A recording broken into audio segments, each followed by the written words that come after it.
Welcome back to Radiology Rewired, and welcome to Season 2. This season, we're taking a deeper dive into the many dimensions of radiology, exploring different facets of the field through a range of perspectives. But we're also widening the lens beyond radiology itself, bringing in voices from across the healthcare ecosystem, from C-suite to physicists, surgeons, even legal experts, to unpack how AI is rewiring healthcare from every angle. In today's episode, we're doing a deep dive on what it takes to actually implement AI as a radiologist and how better integration can start to connect radiologists more directly with the clinicians who depend on them. And then we'll zoom out. What this means as imaging volumes keep climbing, how teams keep up without burning out, and why the way we implement AI matters just as much as the technology itself. And there's no better conversation to have this with than Dr. Ryan Harvey. Dr. Harvey is a practicing radiologist and president at Radiology Associates of Florida, one of the largest practices with radiology partners. He leads clinical operations across a high-volume multi-site group while still reading cases on the front lines. He's lived the full evolution of AI in radiology, from early NLP tools to today's more integrated platform-based services, and has been directly involved in evaluating what actually alleviates the pressures facing radiology. He brings a grounded, real-world perspective on how AI is impacting radiologists day to day, how it's changing expectations and productivity, and how it's influencing everything from care coordination to patient perception. Dr. Ryan, thanks so much for joining me. This is a real privilege. I'm excited about this. So much has changed so fast in the last couple of years. I think all radiologists should sit at a table like this and just take it in for a minute, like pause and talk about what's happening, because working today is a lot different from working even just a few years ago. So lots to talk about. Yeah, absolutely. I mean, we were talking a little bit about stuff before, and you kind of entered the workforce in like 2013, 2014 time period. So you told me a great story, but just tell me a little bit about how you ended up here, what your career's been like. You've seen a lot of changes over the past 10 years. Yeah, maybe my sort of like elder millennial generation had the perfect place to stand to see technology transform radiology. When I interviewed for my job, it was with one of my still current partners, Dr. Lichtenstein. He was sitting in a reading room hanging a film on a light box. Next to him, there was a little microcassette dictaphone recorder that he would hand to somebody who would take it away and transcribe it and bring it back to him. So that was the ground floor for me in Radiology Associates of Florida. And then very soon as we scaled and got bigger, we obviously fully embraced PACS, voice recognition. Then, the next shoe to drop was integrated PACS across many hospitals. And most lately, and like I said, it's been very quickly changing, AI that touches everything. It's getting deeper and deeper integrated into the workflow. So I think I was telling you, it almost gives me whiplash to really wind back the clock 10 years. It's changed so much. Yeah, so talk me through that a little bit. I work in more of like the kind of larger academic center setting. So I think from my experience, our tools are very slowly adopted. They have to get kind of approved across the system.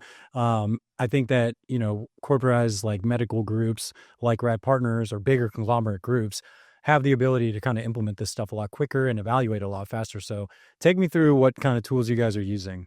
Yeah, sure. And it's interesting because I've seen it both ways. We weren't always a Rad Partners group. So there was a time when technology procurement and then trying to integrate it with the hospitals was kind of a big lift. So obviously the practice is huge. We're a scaled practice, 4,000 Rads or something if you count across the nation.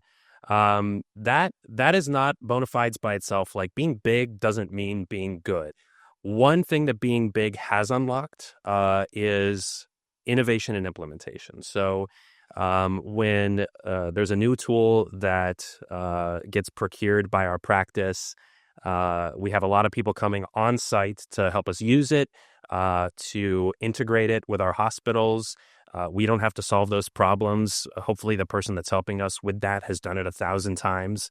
And honestly, even before that step, it's gone through some silent validation. So I'll tell you about the tools we use, but what's nice about a lot of them is before we spend all this energy trying to use them, because honestly, as a radiologist, there's a cost to getting started with a new tool. Anything that touches your workflow and changes the way you've done things for years, it's a speed bump right at first before it pays dividends. So before we get to that point, There is very diligent sort of pre-deployment monitoring. We'll run an AI tool in the background silently. And let's say it's a tool that is supposed to aid in detection or interpretation.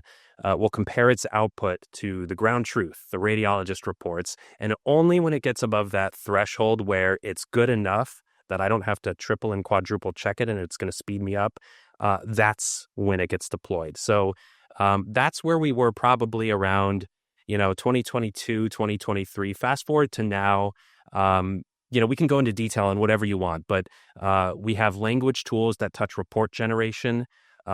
We have measurement extraction tools that help us import measurements from pencil and paper worksheets without having to painstakingly, act like we were trained to do data entry and radiology residency. And then more recently, the multimodal tools. And this is where it, really feels like you're living in the future.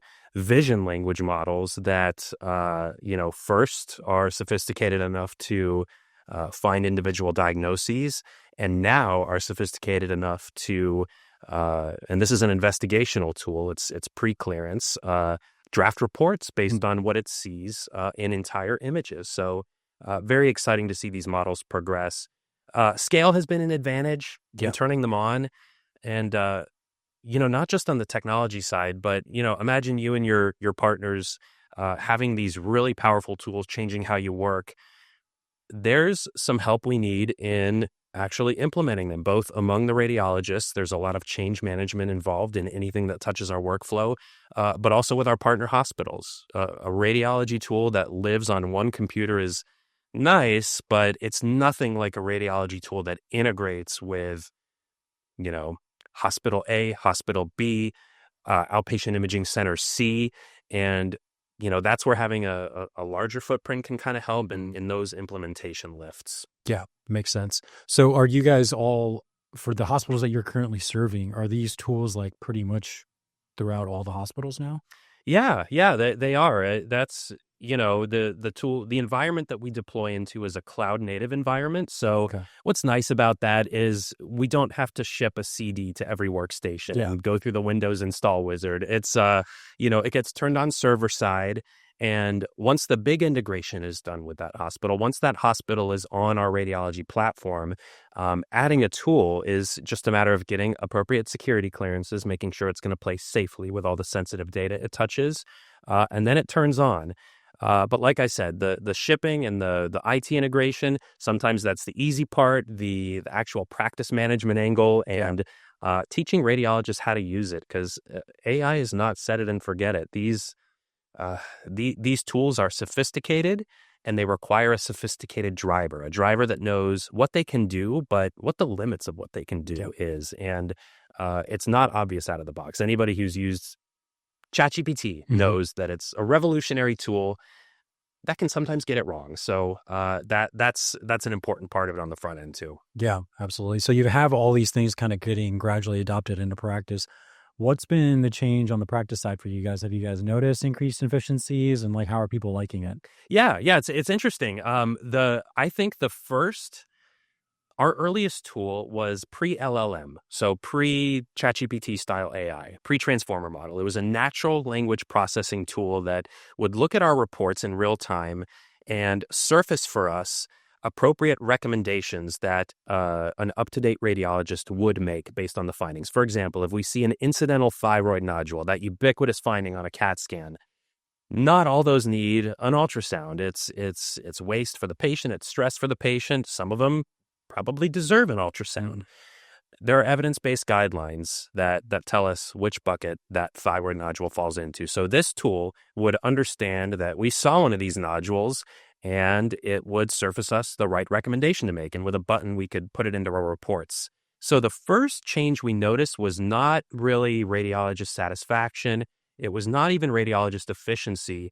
It was what was previously an unmeasurable quality metric. Are we practicing evidence-based medicine? So it was really a value add for the patient and our hospital partners. Now, more recently, we've gotten to, for a radiologist, the good stuff, the stuff that touches our work. Some of the generative language tools that we use to generate reports, for example, We might speak casually to the computer in an ambient voice mode about what we see on the image, the way I would be describing to you what I saw on a brain MRI if we were chatting about it.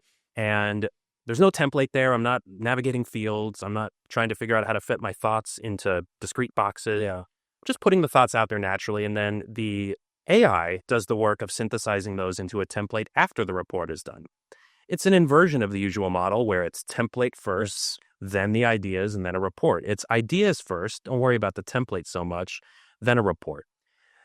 That's a kind of tool that on the margin improved efficiency, but the real gain was satisfaction and felt stress at the workstation. Yeah. So especially when we started at first with just the impressions, we measured maybe a marginal efficiency increase, but the real win was radiologists just felt like 2 hours of work was not as stressful as it was yesterday. So that's a huge win. And to me, I don't know how you want to define productivity. I think the classic definition is how many patients is a radiologist taking care of in an hour? Yeah. Output per time. Maybe another measure of productivity is output for input. And maybe there are other inputs besides time, like blood, sweat, and tears, stress, and lost sleep, and missed dinners, and staying late at the workstation. So, if a radiologist is getting even the same output, but with less blood, sweat, and tears, then that is an efficiency win in another way. So that was the first win, was less friction. Now, though, as we've really gotten into multimodal models, this is where the win is more truly affecting efficiency. What can a radiologist do in a given amount of time? So we're starting to be able to measure that. So you mentioned like templating and like this, ambient dictation. So just for our lay people listening in the audience, a lot of the times with radiology these days, we have these templated reports. So if you open up a chest x-ray, it'll have lungs, and then it'll have pleura, and it'll have bones. And next to it, it'll have a little section that basically has like certain common findings. So something like no consolidation, or no pleural effusion, no pneumothorax. So radiologists right now and these days, like, you'll get this template that pulls up, and you kind of sift through the template, and then you add things in as necessary. So what he's describing is kind of not having a template, and it's just basically you're just describing your findings, and it's creating that report for you. So it's really exciting for us because, I know I run into that issue all the time where I'm like, this process falls into like kind of two buckets, and I kind of want to just delete the whole template and just like free dictate. But again, it just takes more time. So hearing that you can make these just like observations and how that actually affects like the workflow for things is really exciting, because burnout is like pretty high in radiology right now. It is. We need all our neurons pointed at being a doctor, making diagnoses, helping our partner physicians, and helping these patients. But the truth is, a radiologist right now is not just a physician. We are a word processor. We are sometimes a data entry specialist. We are very often a pixel hunter, looking for the bright dot in the lung field, for example, to find that small lung nodule. And we spend mental clock cycles on that. And that the value they add, if there's technology that can safely and effectively do it for us, I question if that's the value we need to add. Like, I would love it if I could design a machine that could help me with the data entry. And that's exactly what AI is doing for us now. So I want to spend more of my time in the intellectual sphere of in context with the patient's history and their presentation.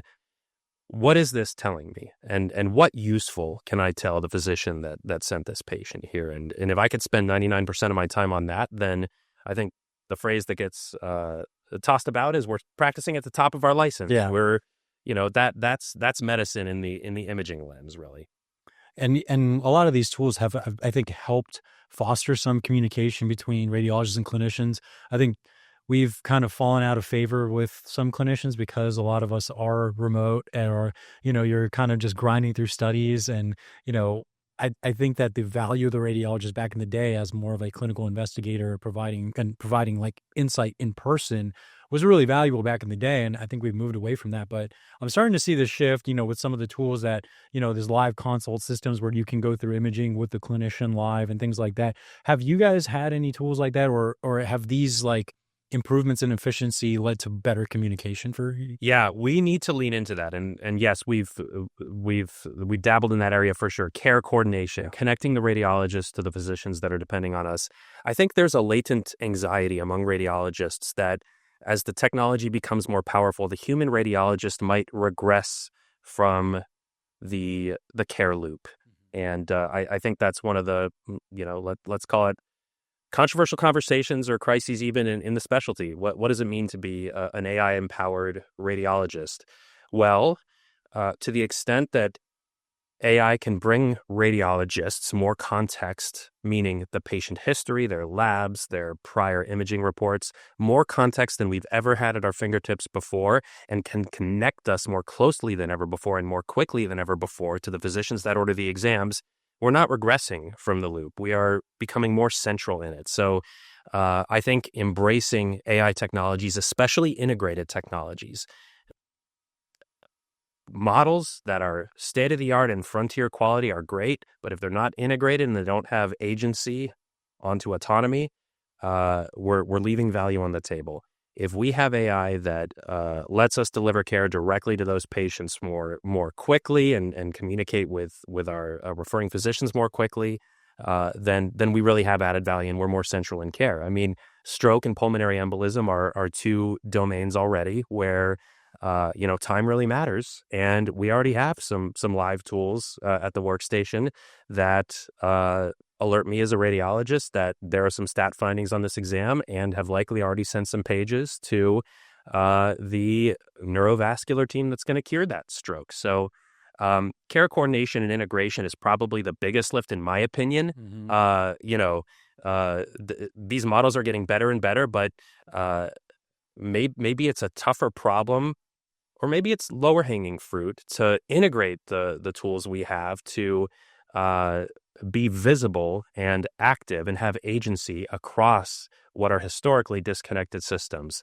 PACS, our viewing system, RIS, our information system, the electronic medical record where the patient's medical chart life lives, and then all the systems, not to mention that our consultants might be using. So one example is moving away from stroke and pulmonary embolism. One communication tool that we've tried was a mobile app that connected the radiologist to the emergency department. So there would be ER physicians who'd have a mobile app on their phone, and that mobile app let them see when an exam was being worked on by the radiologist, when the result was ready, and if the physician, the ER physician, was particularly worried about a patient, there'd be a button they could push that would flag the case and bump it up on our work list. So those are the kind of ways to shorten the loop and the distance that's been increasing between the radiologist and the consulting physician, and I think we need to lean into that as a specialty. Docs are not coming to the radiology department anymore to do X-ray rounds. Yeah. That was a great, didactic chance to really get heads together and do problem solving. But with PACS and remote technology and the internet, it's allowed us to widen the distance between the other physicians in healthcare and what radiologists do. Interestingly, it's going to be technology, I think, that closes the loop a little tighter. So it's exciting and very formative, but I think that's the next generation is integrated AI tools. Yeah. And just, speaking on that, I think there's, like you brought up, there's been uncomfortable conversations between it, basically how our role is going to change in medicine. I know that I get a lot of questions on social media from medical students about, is this field going to be changed completely? Is it worth applying to and things like that? What are you saying to medical students these days? I mean, you guys are right on the front. You're testing out the newest model. So I want to hear kind of your take on all this stuff and how you see things progressing. Yeah. And let's state it plainly. The question is radiology a job worth pursuing when AI is starting to touch just about everything we do? Are we ripe for replacement? I think in 100 years, I honestly don't know. I'm not a futurist what it's going to look like. I don't know what being a doctor is going to look like in 50 years. Right now, if you are a medical student trying to decide on a specialty, I not only think that AI is an advantage for you, this is a great time to grab the wheel and use it, because you're going to be empowered as a radiologist using AI compared to, let's say, the last gen radiologist. The new radiology will not be isolated in the reading room. making observations based on a clinical context that is often just 2 words at best at times. The empowered radiologist with AI tools will hopefully be wielding a system that is essentially a central brain with a rich knowledge layer of that patient's entire clinical context, with the friction sanded down. So they're using their medical expertise to take care of that patient. And what does that mean? I mean, I think ultimately what the question is, I mean, this sounds great and it's interesting, but is this going to be a viable living for me as a physician? I've got to do something that society needs. Does society need me? Yeah, more than ever. A radiologist that brings more than just an accounting of the pixels on the screen, an information specialist, a diagnostic specialist, that is a high-value physician. So I myself am excited about it. I try to build excitement in, medical students, residents who visit us for interviews. And I think it's still, and for my foreseeable future on the horizon that I can see, a very worthy field that AI is helping. And you know what? Honestly, we have to face something. Society expects it of our specialty. Healthcare is too scarce, not accessible enough, and there's always better outcomes we could achieve. If AI unlocks that, then we've got to do it. We need to add more value in healthcare, and I think AI is the unlock that we're waiting for to do that. The future of radiology isn't more tools; it's the right tools connected. You may know Rapid AI from Stroke, but the platform has evolved. Today, Rapid AI is a full-body enterprise solution built to support imaging teams across the enterprise. And at the center of it is Navigator Pro, a radiology workspace unlike anything else on the market. Navigator Pro prioritizes your work list, surfaces AI outputs right where you need them, and generates reports automatically, all within the systems and workflows your team already uses. No new logins, no new context switching, just a smarter way to work. But here's what makes it especially compelling. Navigator Pro connects radiology to the broader care team, putting radiologists in a more central role in patient care decisions, not just reading images, but driving outcomes. Find out how Rapid AI can restore your mental energy and raise the profile of radiology at rapidai.com. There's a huge shortage of radiologists right now. We were talking about it before the interview, but our lists are constantly backed up and have these crazy fluctuations. And it seems like there's never been, more of a need for radiologists now. And yet people are like, I don't want to do that. I don't want to, and it's like your job market's getting better. It's the best it's ever been. Your job opportunities, like the way you can set up your practice and the way you can work have been better than ever because you are in such high demand. And I think people just see that demand is just catapulting in like in the near future with all these in my opinion, sometimes sensational headlines, and just to garner attention. And we all know about this AI bubble just to try to get the funds going, And I feel like it's a very nuanced discussion because, you have this thing that's going to help speed up the process and help us make better decisions and be more efficient. But I mean, what about all the new developments on the side of just interpretation, like speeding up protocols and speeding up screening protocols and improved access and portable imaging units and all these kind of things that are being developed? Like, if we talk about imaging explosion now, what's going to happen in 10 years? Like, how many images are we doing then? Everyone's going to get a screening brain MRI for whatever, or screening some kind of study. And there's just going to be this huge influx of imaging because face it, we've moved on from the physical exam and we're just taking pictures now. Yeah, that's right. I mean, I'm not a macro economist, and I would hesitate to really put my nickel down on a forecast. But here, since you brought it up, here's my forecast. All right, I love it. Wind the clock forward. Radiology volume increases more than it has. Even the patients already getting taken care of by radiologists, we do have a backlog. We can do better on timeliness. We can do better on outcomes. We can definitely do better on cost. I think all of those will improve first. So yes, I think it'll cost less, hopefully, for a patient to get a CT scan if we find efficiencies in new AI technology. So I think that access and cost will go down for patients, but the balance of work that is on the radiologist's plate will go up. Oh. Now, that might sound stressful to a radiologist, but I think that the volume of work that a radiologist does doesn't mean that the amount of stress or the amount of hours that a radiologist has to commit to do that work has to go up. The promise of AI is, as we need to, we'll be able to take care of more patients safely, more efficiently, with less friction and drudgery, honestly, perhaps at a more accessible cost and timeliness for the patient. But because our volume will outpace that, the radiologist will still be gainfully employed and rewarded for the value that this technology will add. So that is my own opinion and my own forecast, but I'm bullish on radiology. And if it makes anybody feel better who's worried about how AI will quote unquote disrupt radiology, there is a lot of slack to be picked up. If AI does make us more efficient, does it mean right away we need fewer radiologists? I don't think so. There are a lot of unread exams that need to get read, and an efficiency gain would be more than welcome and is not going to put pressure on the workforce right away. I mean, it kind of gives you a gut check when every once in a while someone counts up how many scans are done and how many trainees are coming out of training. And then it's even more of a gut check when someone counts up how many radiologists are likely to exit the healthcare system in the next decade. The demographic curve is not in favor of a boundless supply of radiology experts interpreting images. So, I think that this particular time is bullish for radiologists, and I think that AI is a useful boon to what is otherwise becoming a scary shortage.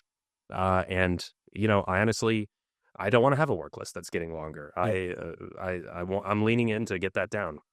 Yeah, and I think that your point about your people in practice really feeling less mental fatigue when having the same day and reading similar volumes is, of course, really encouraging. Because, I mean, like you're saying, the way I see it, it's like you could almost see this as we're heading toward almost like more golden age of radiology again. Like the golden age is past, I guess. It was like in the 80s, and we talk about that stuff, whether reading like golden age, 10 studies a day, and just living the life, all perseverating over one X-ray.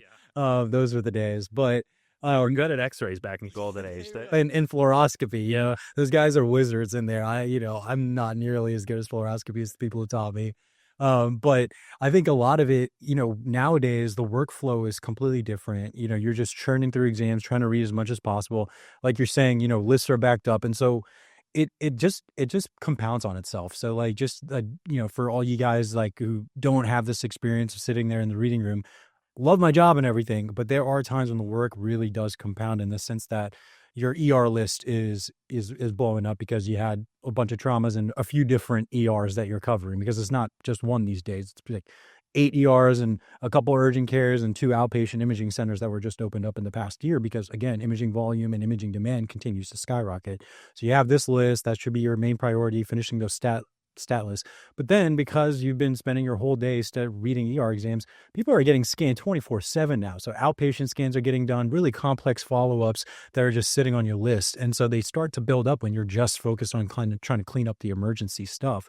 So yeah, I think if we're able to use this to make our reporting more efficient, reduce turnaround times, and get the list more compressed, I think everybody's going to be happier in the long run. Yeah, and what specialty is more ripe for sanding down some friction than radiology?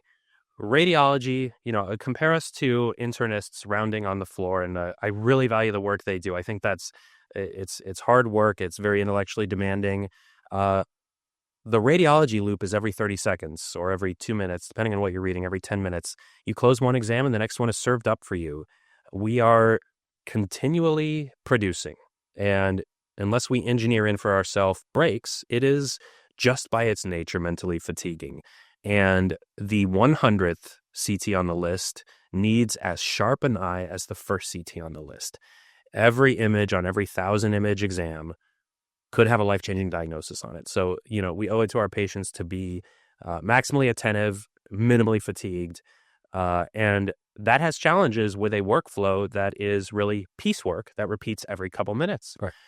So if we have a tool that shaves 10 seconds off of our loop of interpreting and diagnosing an image, that might sound mundane on paper, but it's multiplied times doing that.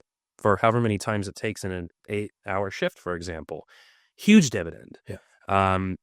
Even if we don't see a measurable efficiency increase in the traditional productivity metric, say RVUs in a shift or exams in a shift, which we do. But even if you took that off the table, the gains of lowering friction, increasing alertness, increasing satisfaction, decreasing burnout, that might be harder to measure, but from where I sit, just as important. Yes. So, yeah, I mean, we're the perfect use case as a field for micro efficiencies that can multiply. Some of the AI technology is more than micro efficiencies. It's enhancing us in much larger and more profound ways. But yeah, we are ripe for AI enhancement as a specialty, in my opinion. Yeah, and I think that, especially when talking to people in clinical medicine, like I think AI in clinical medicine, like the greater field of healthcare, is I don't want to say new, but it's becoming way more rampant in the past year or so, right? Like now you have all these EMR companies doing their own algorithms internally, and those are getting immediately integrated and adopted on a large scale because they already exist. So I think we had that experience except like 8 years earlier, right? Like all the steps or all the issues that they're running into or all the realizations that they're having about, oh, this doesn't do what we want it to do, or this is not useful to the clinician at all, or it doesn't work into their workflow. I think they're having these same conversations and discussions as we do. We're just like 5 years ahead. Yeah. So I tell medical students all this time, like radiology has, had the AI come up for 10, 15 years now. I think it's going to continue to progress, but these other fields are also experiencing the same thing. So it's not that, clinical medicine is an algorithm, but there are algorithmic processes in clinical medicine that can also be made way more efficient by AI. And who's to say you're not going to have a change in the market there, Yeah. I mean, I think it's reasonable it's not an extrapolation. It's just an observation. The AI disruption, if you want to call it that, is not unique to radiology. It's not even unique to medicine. I mean, I think it's going to touch any, and has already touched any knowledge work and, increasingly and controversially, art work in society. So, AI is going to transform society in a lot of ways. But what you described, to bring it back down to the hospital, AI tools being integrated into everything that's on a computer, EMRs, PACS, to me, that's a call for what I think we're starting to observe. The next wave of AI is integrating AI so it's not 20 different widgets. Yes. And I think right now what it is there's a separate chat model built into every app, from the EMR to the food ordering app on my phone, for example, wants to have an AI agent telling me, what I might like to order next. What we don't want is the radiology interface and the physician interface to be like the space shuttle, where you have 20 different lights blinking at you and 50 different levers to pull. It'd be nice if it was just one steering wheel, one system that you could get your hands around. It would serve you the right information when you need it. It could flag you the acute findings when it finds them. It could extract the data entry tasks out of your hands and put them right in your report. It could take the template out of your brain and just do it on the back end, so you can just talk to it. And it all works as one system. Integration also solves the downstream problem of how do you get the AIs to talk to each other? How do you get your language model to interact with your vision model? How do you get your vision model to not just tell you what it sees in text, but to show you what it sees overlaid over an image? So that's the brass ring, is AI that's not only capable on the model level, but that is agentic and integrated at the systems level. And the way you described it right now is kind of the lived experience where we are. A bunch of layers on top of each other that don't necessarily communicate. And it's the big investments in platforms. And, my practice is party to that. Mosaic is a radiology AI native platform that is aimed directly at answering that noise and turning it into something that sounds more like music. And I know there are other entrants that have platforms just like that. That's what's going to move the needle. That's what's going to make it feel less stressful, because the worst implementation of AI for a radiologist is an implementation that just feels like the treadmill's going faster and you're running faster. Yeah, you're doing more, but you're not really going anywhere. So fortunately, I think that we are about to crest that wave of model integration, not just model capability. What have been the biggest like pushbacks that you've received or your group has dealt with all this AI adoption? Yeah, interestingly, they haven't been the biggest ones aren't technical. Uh, by the time a model touches a radiologist, it's been through the technical filters. It's been through these safety filters. If it's ready for clinical use, it's been through regulatory review. So they're not technical. They are often, they're in the leadership or management domain of change management. So let me give you an example. Radiologists are experts and are very proud of our output. Our output, the physical form of it, is a report. It's a few paragraphs, an organized report in language that we select. Generative AI can unburden the radiologist from producing a report that has a specific form or specific words or specific language, and it can let the radiologist just give their ideas, and then an AI tool can actually put words, precise words to them. Well, that's not the best for every radiologist. Some radiologists are quite possessive of the language, the precise language that they want to invoke in a report. So there's a bit of a psychological shift that radiologists are undergoing as they're moving from traditional last-gen practice to AI unlocked, enhanced next-gen practice. It is not just moving from a 4-cylinder to a 6-cylinder car. It's changing the mental loop of reading a case, and any change has friction. There's no frictionless change. So the biggest issues with deploying at scale have been around how do you set up everybody for success? I mean, we were talking about scale earlier. That's one more domain where scale helps. We didn't just install the package and say, have fun, rads. Yeah. We had the developers themselves come on site, sit on Teams meetings with us, sit behind the workstation, watch what we do, show us how to succeed, show us new best practices that we would otherwise have to just find through trial and error in creating this new style of reports. And that there's no law of physics that says that happens automatically. So those are the kind of human embodied frictions that we see with the new technology. There's institutional and regulatory friction that can be a challenge. AI technology has its own challenges from a security perspective and a data security perspective, cybersecurity. We have to make sure that protected health information doesn't leak somewhere where it's going to put somebody's lab results in a random ChatGPT query one day. So there has to be guardrails around that. And then, as we've already discussed, the integration question is friction. It's one thing to integrate among a holistic radiology platform, but to integrate those tools with external platforms like EMRs, that requires cooperation, and that's another friction piece. So yeah, won't sugarcoat it. These great technological tools, there's still a lot of work to be done to actually, after the switch is flipped, to make them effective, as they're designed. My assumption is that it's typically the older, more seasoned radiologists that have a little bit more reservation. Yeah, interesting assumption. There is a cohort of radiologists who struggle with change because their wires are just soldered in. They've done it this way forever. But there are just as many of seasoned, experienced rads that love the unburdening that some of this technology does. On the other hand, I'll give you an example. We have a few younger rads who are extremely tech savvy.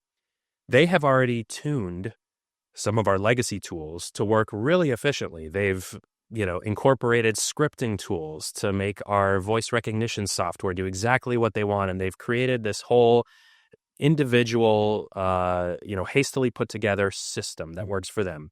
Well, this system disrupts that. The new AI systems, generative AI, it doesn't require so much building and deliberate construction and deliberate consideration. It's supposed to just work based on natural inputs. So that's a change for them too. So in some ways, it's bimodal. We have the experienced rads who are going to have to learn new tricks, and we have some very tech savvy rads who they're moving to another tech savvy solution that clashes with what they're using now. So you can't. I don't think you can just predict what the response is going to be in a big cohort just based on demographics. I think you can predict that the management and the deployment, the change management will have to be very deliberate, and practices that do it right are going to invest very highly and very deliberately on the front end. They're going to front load the communication, the training, and most importantly, the feedback loop. I'll share one more example of where I think, being in a big practice has helped me personally, at least my experience with these tools. The traditional way that software improves that we use as radiologists is we make feature requests that hopefully will eventually filter their way up to the developers of this software, which are third parties. We hope that our requests will make it into their changelog for a future release. And then we will wait and hope that a year from now, when the next 2.0 update comes out for a piece of software, that the new feature we want will appear. With internally developed tools, the feedback loop there's really no time or distance there at all. The dev team and the radiologists who are on the front line, they're in the same meetings. They have each other's cell phone numbers and email addresses, and the iteration is very rapid and unconstrained by, the usual extramural bureaucracy that you can run into. So change management is just as important as the technological expertise in getting these things to ultimately move the needle for RADs and patients, I think. So you talked about how, you have increases in efficiency, kind of improved burnout in the group. How has that, in a very competitive recruiting environment, has that incentivized people to join the group? Because we ask now in job interviews, or, I haven't done one in a while, but everyone I know is asking what AI tools are you using? And everyone wants to know, just like you used to ask what kind of packs you're using, because you use it every day. It's going to change your job. It's going to change your burnout rate and stuff like that. So have you noticed any difference in the recruiting? And is this something that's coming up a lot with potential candidates? Yeah, for sure. Of course, everybody wants to know about your tech stack. And what is very frontier technology, emergent technology, piques a lot of interest. It is a differentiator, I think, if you're a practice that it has leaned in and has a set of capable tools that work well together and are well integrated. I think that's a great sales point. But I'm going to give you a very honest answer.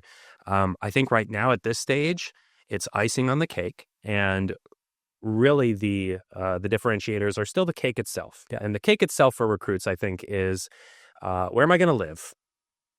Is my work meaningful?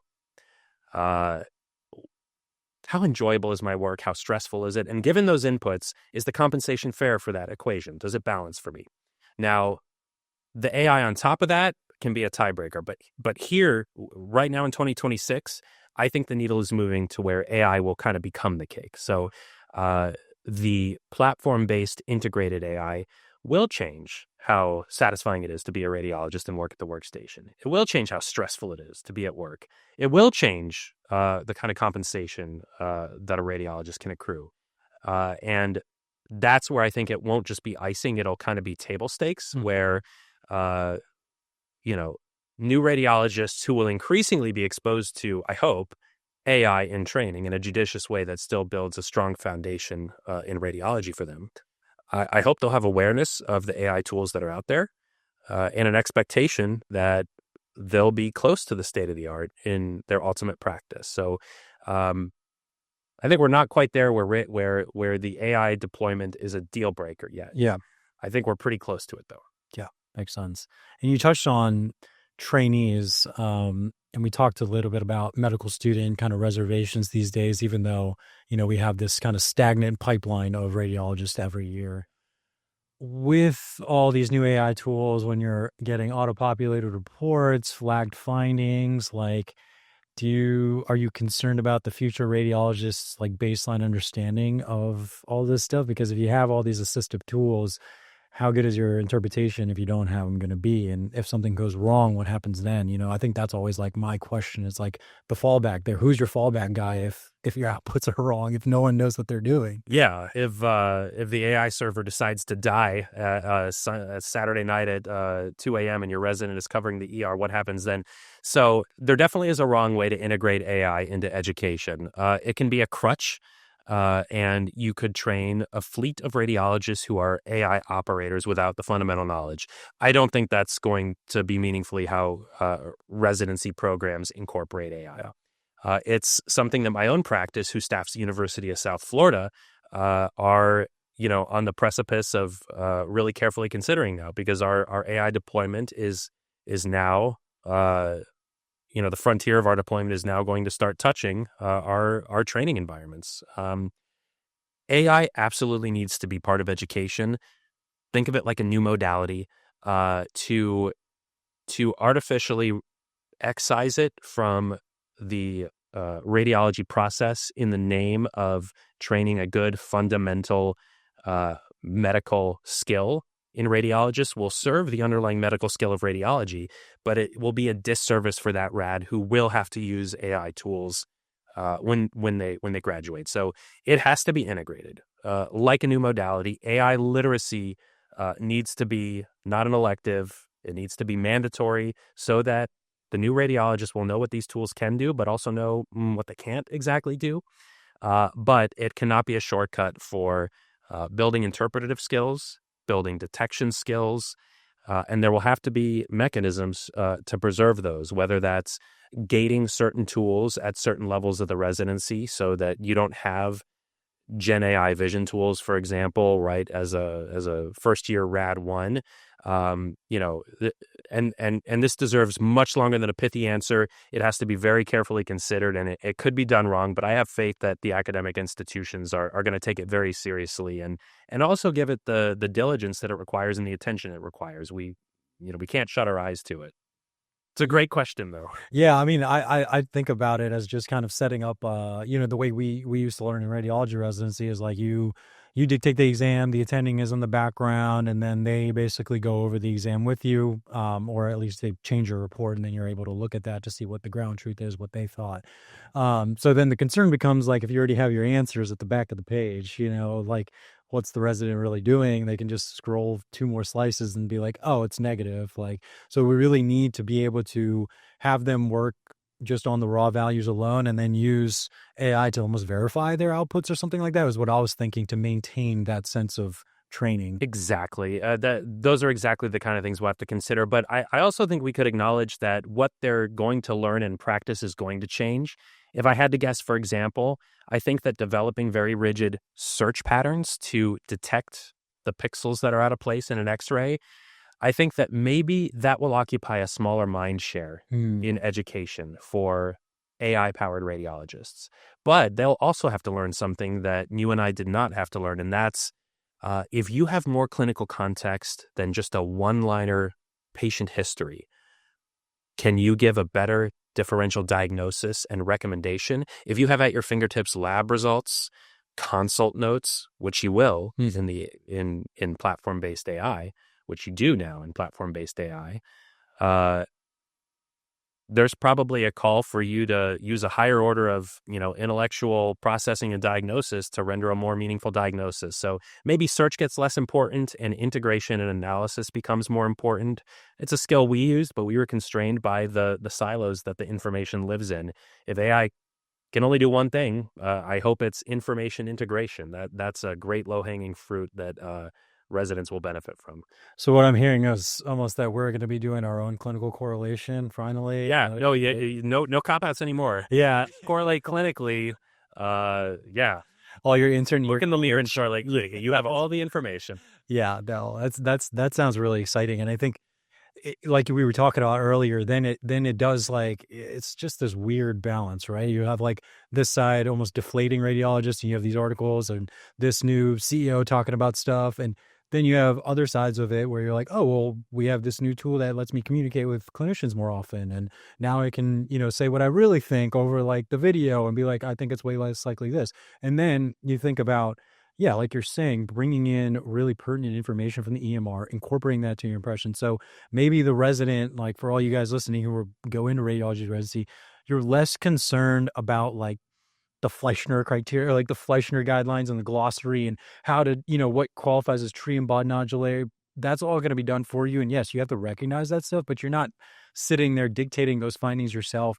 But what you will have to be better in is taking context and using your intern year knowledge and then taking those findings and really integrating it into the clinical picture. Like you're saying, I think then your impressions could change dramatically, right? Because you're like, based on this, not just the radiology imaging, like based on the labs and the fact that they had cancer 12 years ago and, they got seen by an outside hospital, like, but all that stuff can be pulled in now and it's going to be ready for your review. Because right now our workflow is, if I want to find out more about the patient, I have to pull up the chart, click through notes, sift through notes. If I want to know about this biopsy, I have to click pathology, find the date. All these different things take time and they, significantly reduce the efficiency and lead to burnout too, if you want to make that really, really nuanced judgment in your impression. So having that at your fingertips, I think, is really exciting. It's very exciting. And I think the radiologists who kind of see that where the field is going have every reason to be optimistic. And I think that's what it's going to look like. And I think a radiologist that pictures radiology within the narrow boundaries of how it's practiced today, or honestly yesterday, where we don't know too much about the patient except what we see in black and white here on the screen. We're going to tell you exactly what we see and deliver our report to you. And now it's a you problem. Yeah. That kind of model of radiology, I think there is some anxiety about what is the value proposition for that kind of radiology when there's so much information integration and AI enhancement. So yeah, I see it exactly like you stated. 3D reconstruction has become essential to modern imaging, but the process is still slow, manual, and fragmented. Techs spend valuable time recreating reconstructions, outsourcing information to labs, and they introduce delays and inconsistencies, and radiologists are left waiting for the information they need.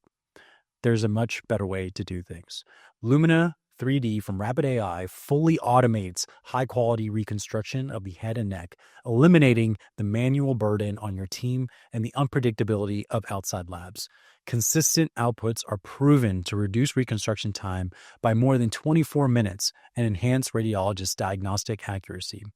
Lumina 3D gives imaging teams better results delivered to their workstations without the wait or the variability. Learn more at rapidai.com. Do you see the demand for screening populations and stuff, like your screening exams? Do you see that, catapulting up into the air like in the next few years based on just, shorter imaging times, maybe dose reduction protocols, like you're able to get lung cancer screening with like the dose of an x-ray now, and you have better communication and outreach programs, and you're going to get your reminder from an AI prompt that your CT chest scan is coming up. Like, how do you see that stuff transitioning in the future? Yeah, I mean, we can feel those forces already. Some of them are ahead of the evidence, like whole body MRI screening, for example. Screening is upon us, whether we like it or not. But what's going to make it cost effective and evidence based? Yes, shorter imaging times, lower radiation doses, machine learning based MRI acceleration protocols. That's all going to make a screening MRI a little more feasible as a conversation to have from a cost benefit perspective. And exactly, even with established protocols like lung cancer screening, I think the arrow of progress is more inclusive screening. I think that the guideline changes have favored screening more and earlier, even in the non-imaging modalities like colonoscopy, screening earlier. So I think you're right on the money that that's a trend we're going to see, and it's going to be enhanced by all these AI accelerations on the imaging acquisition side, but also on the patient notification side. Yeah. The biggest barrier to lung cancer screening right now is not that there aren't enough patients that meet the criteria. It's that for some reason, with the guidelines we have, we're still missing most of the population to get inbound them into a screening program. So, it's coming our way. And by the way, do you want to be in a radiology world where screening volumes are quadrupled and we don't have AI wind at our back to give the patients the quality they deserve with this increased volume? So this is all going to be a necessity for us. Yeah, I just see it as all like kind of shifting toward just so much more reliance on imaging for everything. And obviously you have your AI that's going to help in interpretation, but I think the volumes are just going to continue to skyrocket for us. And I mean, I think it's up to this technology to help us bridge that gap, and really up to us to adopt it and use it properly. Yeah, when we have our meetings looking at our volumes, I always say, there are more patients out there that need to be taken care of than we can take care of. We would love to partner with every hospital in the state we could, but we can't. There's a real, I think, honorable mission behind unlocking new efficiencies in radiology. Access to care is not where it should be. And, if we can improve that with these technological unlocks, then good on us. I think it's part of our mission, honestly. You mentioned screening MRI. I got to get your take on some of these private companies that are doing it. I'm sure you heard there was a recent lawsuit affiliated with one of these where a pretty high grade stenosis or narrowing in the carotid was, I guess, somewhat visible on MR. Everyone knows that it's not like tailored to look at that in particular, but now this company is getting, sued and everything like that because it was a patient had a huge stroke just a few months later. What is your kind of take on all that, and how do you feel about this space? Yeah, I mean, I try to stick to the evidence. We do whole body MRI protocols for some established use cases, not generally screening for healthy population per se, but right now screening for patients with certain syndromes that might make them more prone to have cancers. But I think there's a real and valid conversation about general whole body screening. Yes, we can see a lot more. We have the technology, and pretty soon it'll be cheaper to do it as it progresses. In radiology, though, we are so acutely aware of the externalities and the cost of seeing stuff that ultimately doesn't matter. Interminable workups for tiny pancreatic cysts every 2 years for the next 20 years, biopsies that have a non-zero risk of morbidity and harm to a patient for, a thyroid nodule that, might harbor some misbehaving cells, but might just stay put for the rest of the patient's life. So that's a question that has gotten ahead of the science because it's available to consumers. Yes. And maybe that is a call to more rigorously examine screening use cases and revisiting the cost-benefit calculations as the product we provide is higher value and more accessible for patients. So, that is not a service line that my particular local practice has leaned into, but around my larger national practice, I know that varies a little bit from site to site. What about you? Have you guys done any walk-in screening MR? No, we have not. We have not touched anything close to that. A lot of our more screening proliferative processes have been mobile MRIs or mobile mammography units going to like more underserved areas in the state because again, it's an academic institution. I think their main mission goal is to A, expand, and B, maintain somewhat of a margin, and then C, try to get the outreach going. And so that's kind of where we've been targeting things on our end. And that's a safe space. I mean, that is more than supported in the literature. And that, yes, it's screening, but I almost think we need a different word for the healthy population screening that doesn't really have a long track of evidence. There are anecdotal cases for whole body MRI screening. Oh yeah, my dad found a renal cancer that, who knows what would have happened 10 years later. True. Individuals make decisions based on, their individual outlooks. Individuals don't see themselves as a small N in a large N population. So, the consumers in the market is really driving this more than, the ivory towers and careful research. So, we'll see what happens when the research catches up. Yeah. And I think like you brought up, the whole incidental finding type thing leading to a very long and prolonged workup. I think some people, when they read about these new technologies and stuff, they don't think about that side of things where, like you're saying, we see this stuff all the time. We call them incidentalomas, meaning like there's a little thing there. It's probably nothing. We accidentally found it. Yeah, we accidentally found it. And like we've all done dictated those scans from the ER where they're looking for something in particular. It's, an older patient, hasn't been seen by a doctor in 10 years. And then we find everything, every little thing, and your list of follow-up items is 10 items long. So I think there's a great side where you're talking about, you find that renal cell carcinoma, but then the other side is, what about all this other stuff you're seeing? And then I think the biggest thing with this whole lawsuit that's going on is I think it's showing the need for transparency between the corporation and the consumer, and being very explicit about what this can and can't do. And if they're able to do that and show that this works in certain modalities, that's great. But this whole catch-all kind of scan stuff, I think that's where the misinterpretation occurs for the public. Yeah. I haven't done research in this area, but I tend to believe there are probably some more corners of useful screening that will end up having some validation. I think we need to have the conversation and have a lot of diligent research there. I also think that the more sophisticated our technology gets, the more we can scare people with what we find, it is true. When people look in the mirror in the morning and they're getting just a judge of like, how do I look today? How's my health? It's going to be a lot different if we have on-demand, full body, like see inside yourself. Do you want to see what your pancreas looks like today? How would you like a look through your colon? I mean, it's a brave new world. Yeah, for sure. So in my experience, and you've talked about this word platform and integration. I wanted to delve a little bit deeper for our audience in terms of like what that exactly means. We talked a little bit about how in the past we've been doing single point solutions for radiology, where you have this app that's looking at this specific thing, and we'll run it in the background. Then we'll get this app to look at this specific things, and you end up having a lot of like segmented outputs, different things to check, and like you mentioned, like different little messenger systems within the app. So it just feels very not connected, and I think that has also led to reduced adoption of some of those solutions. So can you tell me about like what exactly a platform is, and what you guys are doing over there that's a little bit different than what we've been doing so far traditionally? Yeah. So to describe how I define a platform, let me describe the opposite case of like you said it, 4 or 5 different, let's say, AI tools from different vendors.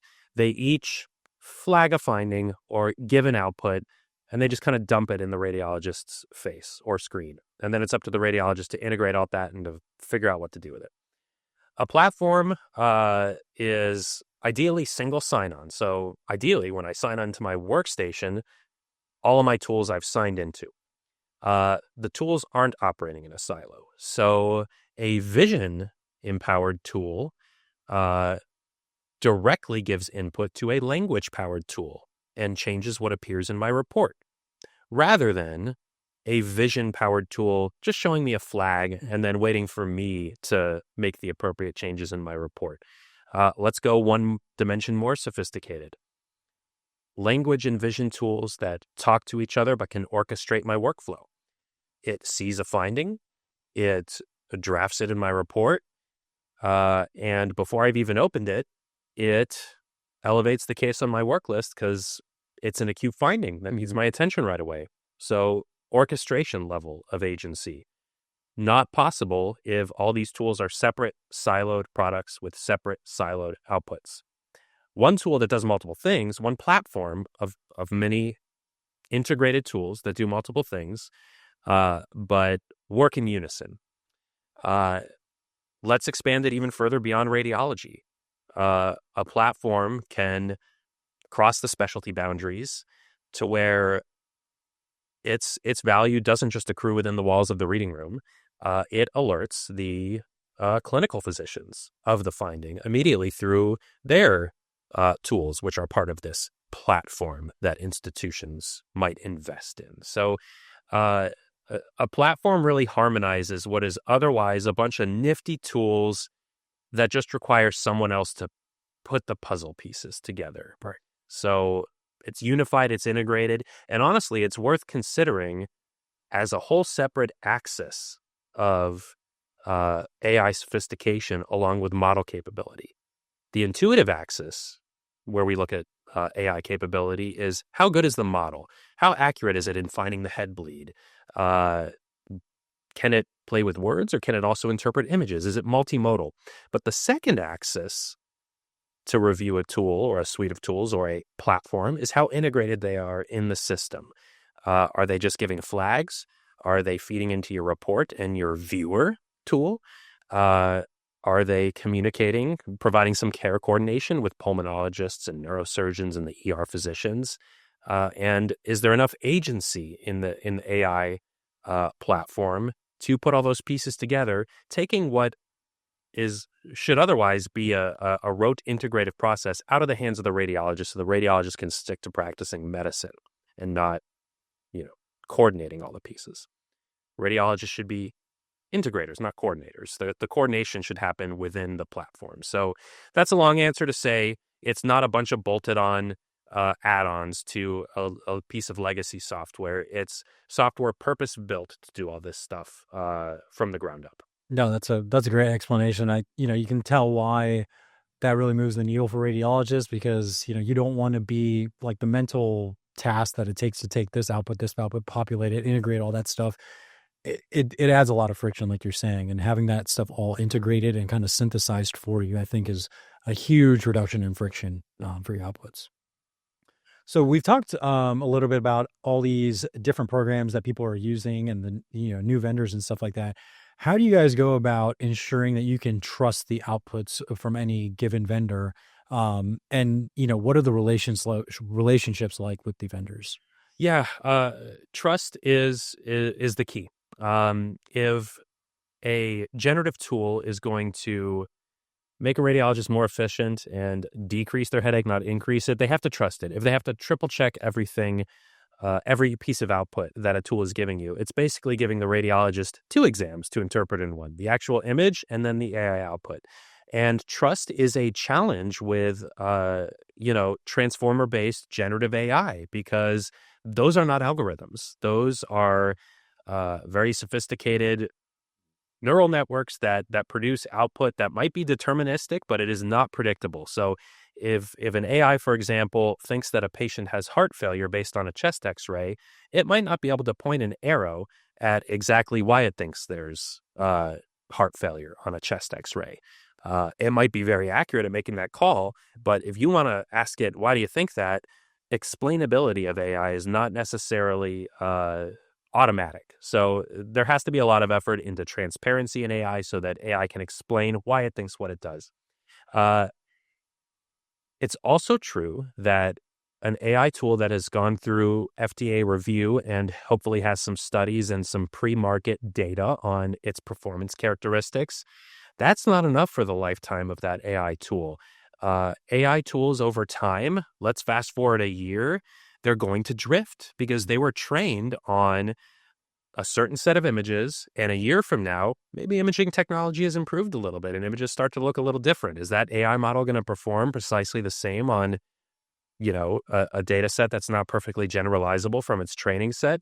It's a fact right now that these large models are trained once with billions of dollars of expense, and then they're kind of frozen. You can change what they do by giving them clever engineering system prompts, but you cannot change the model itself without retraining it from scratch, at least the way I understand current large language and large vision models. So post-clearance surveillance is supremely important. There must be, in radiology at large, and hopefully in every radiology practice that trusts AI models, some post-implementation surveillance, periodically check its outputs against ground truth, have ideally committees and radiologists that are looking at this, and be willing to throw a kill switch if something drifts too far. I mean, patients are going to expect us to do that. So fortunately, many vendors do this. They do post-market surveillance. They're usually required by the FDA to do some post-market evaluation. And in fact, radiologists have been instrumental in advocacy efforts to make sure that the FDA keeps those guardrails where they need to be. Radiologists need to be involved. If there's going to be tools that are autonomous, boy, there better be really great post-market data continuously that proves the trust. So governance is a great question, and it's why using these tools is not like downloading Microsoft Word and then using it for 10 years. As the population changes or drifts, so may the model performance. So trust is not automatic. It has to be earned, and it takes diligent work to do it. Yeah, and I know even from my understanding from some of the testing when you're even initially training data, I know in several algorithms, something deployed on the West Coast, they apply to patients in Florida, and different outputs, different results, different scanner types, different population, so I think that's something that they've just realized how you just need more and more data to accumulate. But you're saying, just because something's FDA cleared doesn't mean it's good to go, right? No, I mean, it's... And there have been very smart position papers put together by some of our society guilds, ACR, RSNA, and some other guilds put a joint one together. And it does take monitoring, perhaps just as diligent as FDA clearance. I dare say that the on-the-ground post-FDA data, let's take Rad Partners, who has 4,000 radiologists, 50 million exams a year, or something like that. That is a lot of data points to use to validate an AI tool, far greater than the number of data points that were used to initially get that tool approved. So we need to do this as a specialty together. I mean, when a tool is released, in radiology at large, those data points need to be constantly monitored for performance and drift. And if we don't do maximum effort there, we're not going to have transparency and trust from patients, and just as important from radiologists who are going to need to trust this stuff. I mean, if you had a self-driving car, would you just trust the brochure that you can go to sleep and let it, drive on the highway? I mean, you're gonna need to see some real convincing and continuous monitoring of those promises. Yeah, absolutely. So, Dr. Harvey, this has been so eye-opening for me. As someone in like the more academic radiology sphere, we dived deep into the reading room and radiology AI. And I was able to actually see, what the newest AI looks like on the larger scale. You come from a very unique practice where you guys have 4,000 radiologists across the country, and you're working for this corporation that is able to adopt these at scale and test these at scale. So I think you have probably the most up-to-date version of what is actually happening now at the most kind of like the pinnacle of AI. And it's really eye-opening for me to hear about this, and I'm sure our audience loved it too. So I just wanted to thank you so much for coming in. Really appreciate it. Thanks a million. Yeah, I'm glad we had this conversation. Everybody talks about the headwinds in radiology. We need a tailwind, need to catch a break, and this kind of technology is a great tailwind. I really enjoyed talking to you about it. Yeah, thanks.